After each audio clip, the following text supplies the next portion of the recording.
लोकतंत्र में चुनाव की कितनी महत्वपूर्ण भूमिका है, आज भारत का प्रत्येक व्यक्ति यह जानता है। चुनाव स्वतंत्र हों, निष्पक्ष हों, इसकी आवश्यकता न केवल लोकतंत्र की मांग है, बल्कि भारत में हर कालखंड में इस बात दोहराया गया कि भारत के चुनावों को पवित्र, स्वतंत्र और निष्पक्ष बनाया जाए। जब से हमने चुनाव की प्रक्रिया शुरू की है, तब से लेकर आज तक अगर हम मूल्यांकन करें तो निश्चित रूप से यह पाते हैं कि चुनाव की प्रक्रिया हमारी उतनी निष्पक्ष नहीं रह गई जहां से हमने शुरू किया था। भारत में हुए प्रथम चुनावों से लेकर आज तक, जबकि हम 2024 में एक बार पुनः आम चुनाव के लिए जा रहे हैं, तो तमाम संकट हमारे सामने खड़े हो जाते हैं। और उसमें से एक बड़ा संकट है कि आखिर जनता चुनावों में भागीदारी क्यों नहीं करती।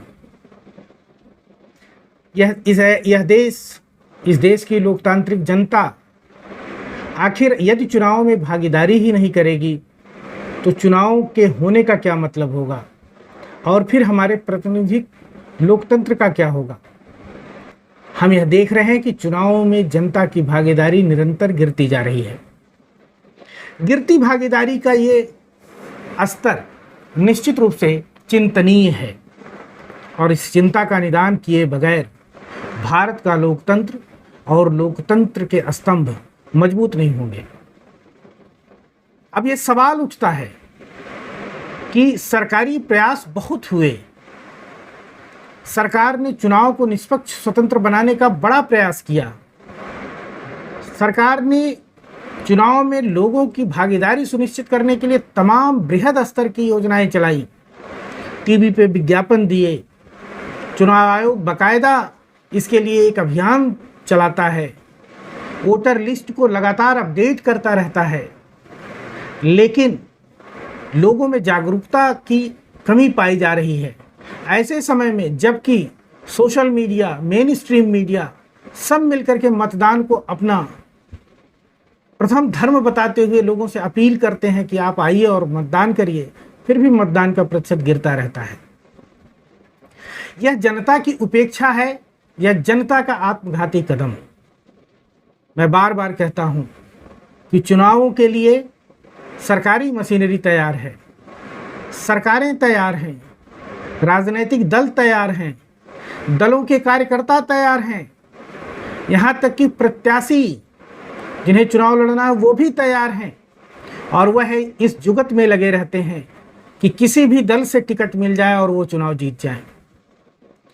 लेकिन इस बीच जो सबसे ज़्यादा निष्क्रिय रहता है वह रहता है भारत का आम नागरिक।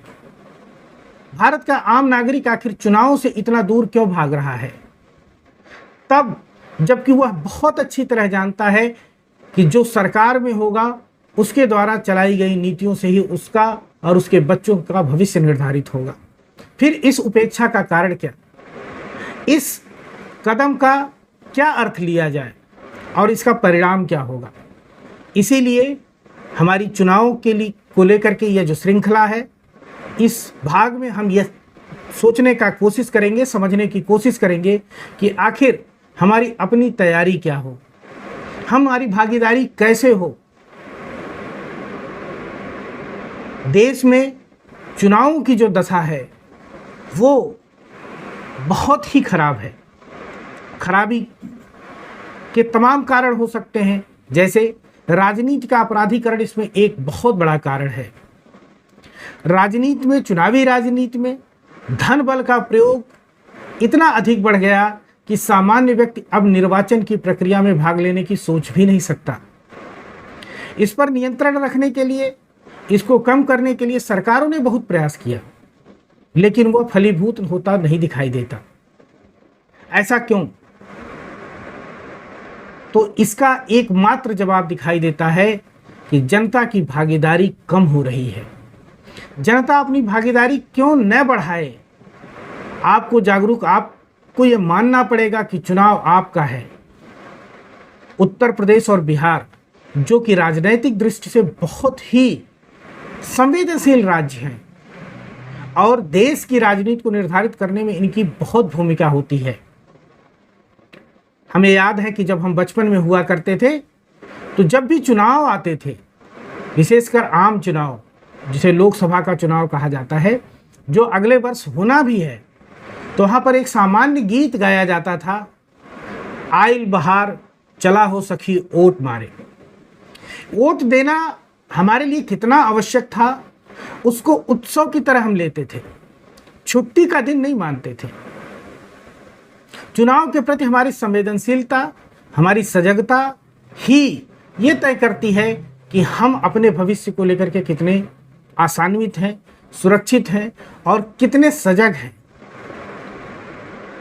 चुनावों में अपराधियों की संख्या या राजनीति का अपराधीकरण यह एक बहुआयामी रोग है। इसका अर्थ सिर्फ ये नहीं है कि हमारी संसद, हमारी विधायिका और हमारे स्थानीय निकायों में ऐसे लोग जाकर के बैठ गए जिनका बहुत ही बुरा आपराधिक रिकॉर्ड रहा है। हत्या, बलात्कार, छिनैती, लूट जैसे संगीन अपराधों में लिप्त लोग आज हमारी संसद और विधायिकाओं में बैठ करके हमारे देश की नीतियों का निर्धारण कर रहे हैं।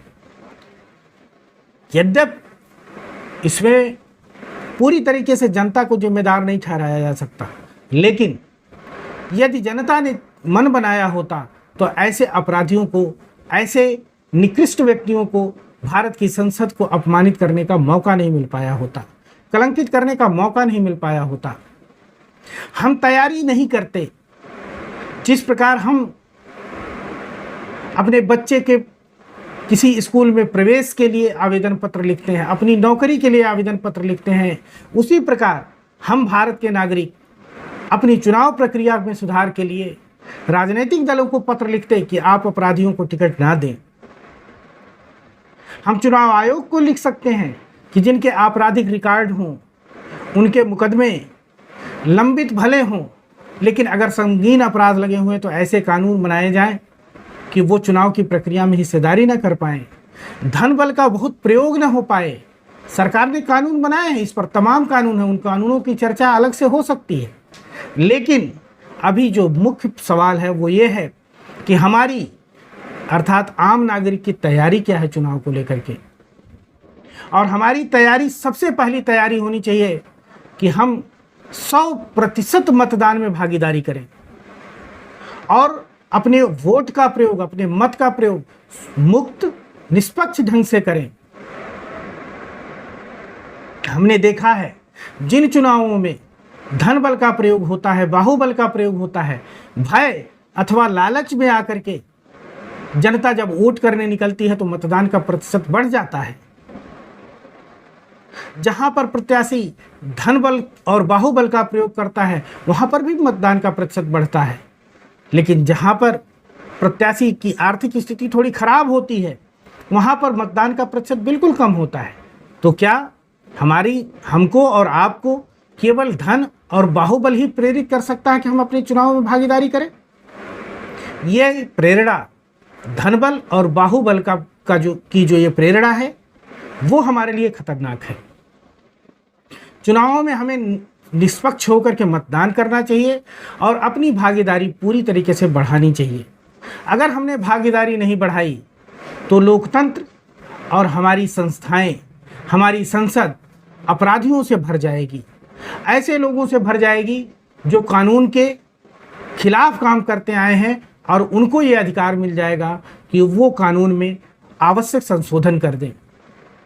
हमने देखा है और हम भुक्तभोगी हैं, जैसा मैंने कहा कि उत्तर प्रदेश और बिहार दो ऐसे राज्य हैं जहां पर राजनीतिक सक्रियता बहुत ज़्यादा होती है, लेकिन आप देखें तो ये दो राज्य भारत के किसी भी अन्य राज्यों की अपेक्षा काफ़ी पिछड़े हुए हैं। वजह क्या है? क्योंकि यहाँ पर राजनीति का अपराधीकरण और अपराध का राजनीतिकरण दोनों लगभग पूर्ण हो चुका है। यहाँ अपराधी संसद में बैठ करके हमारे लिए कानून बनाता है, अपने लिए वो रास्ते बनाता है जिससे कानून के शिकंजे में न आए। सरकारों ने अपराधियों के मुकदमे वापस तक लिए हैं, बिहार में अभी निकट कुछ दिनों के पूर्व की ही घटना है कि एक बड़े अपराधी को विशेष संशोधन करके जेल मैनुअल में उसे बाहर निकाला गया है। यह सब चुनावी राजनीति का परिणाम है। चुनाव में जीत हासिल करने के लिए किसी भी स्तर तक चले जाने का राजनीतिक दलों का यह प्रवृत्ति हमारे लिए, हमारे देश के लिए, हमारे भविष्य के लिए बहुत खतरनाक होती जा रही है। हमें भागीदारी बढ़ानी है। हमें दलों में बटे हुए नागरिक के रूप में नहीं, बल्कि देश के नागरिक के रूप में आचरण करना होगा। देश के नागरिक के रूप में आचरण करते हुए जब हम चुनाव में भागीदारी करें तो हमारा मुद्दा हमारा प्रतिनिधि होना चाहिए, न कि प्रतिनिधिक दलों का वो कोरा घोषणा पत्र जिसे वो कभी पूरा नहीं कर पाते। घोषणा पत्रों पे न जाए। हम अपने नज़दीक के अपने प्रतिनिधि का चयन करते समय यह देखें कि क्या वह लोकतंत्र के मंदिर में स्थापित होने की मर्यादा को जानता है, क्या उसका आचरण उसके अनुरूप है।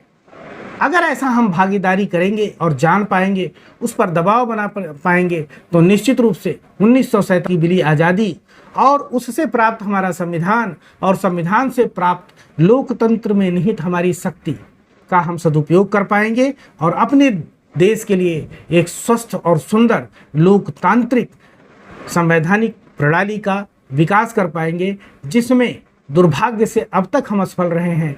तो आज का मूल विषय ये रहा है कि हमें किसी भी प्रकार से सभी समस्याओं का, जितनी भी समस्याएं चुनावी प्रक्रिया में हमें दिखती हैं, उसका एक जवाब है कि हम अधिक से अधिक भागीदारी करें और स्वतंत्र निष्पक्ष भागीदारी करें चुनावों में। और सबसे ज़रूरी कि 2024 में भारत का आम चुनाव होने वाला है, इसके लिए हम आज से ही तैयारी करें और जितने भी संभावित प्रत्याशी हैं, संभावित दल हैं, उनका निरीक्षण करते रहें, उनकी बातों पर ध्यान देते रहें और उनके आचरण को बड़े ध्यान से देखते रहें कि कहीं वो देश और समाज को तोड़ने वाले तो नहीं हैं, राष्ट्र की गरिमा के साथ समझौता करने वाले तो नहीं हैं, हमारे देश के मान बिंदुओं को दलित करने वाले तो नहीं हैं, हमारे संविधान के मर्यादाओं के बाहर जाकर के किसी आपराधिक गतिविधि को संरक्षण देने वाले तो नहीं हैं।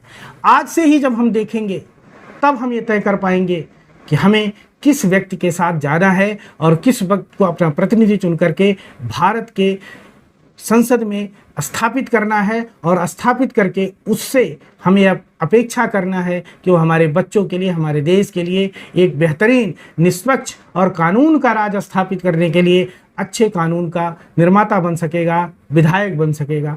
धन्यवाद।